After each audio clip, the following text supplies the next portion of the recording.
এই যে গাইস আজকে মোমো বানাবো। মোমো লেগে মাংস মানে রেডি করে রাখছি যাতে পরে তাড়াতাড়ি হয়, ঠিক আছে।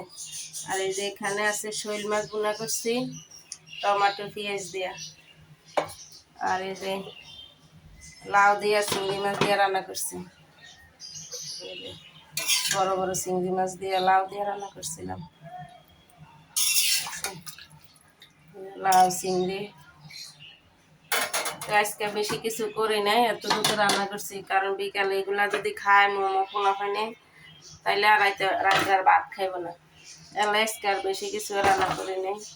আর এই যে এখানে ভাত রান্না করছিলাম, আর এখানে কালকের একটু ওই যে আলু দিয়া গোংলা মাছ দিয়ে চচ্চড়ি করছি, আবার রাত্রে একটু খিচুড়ি রান্না করছিলাম।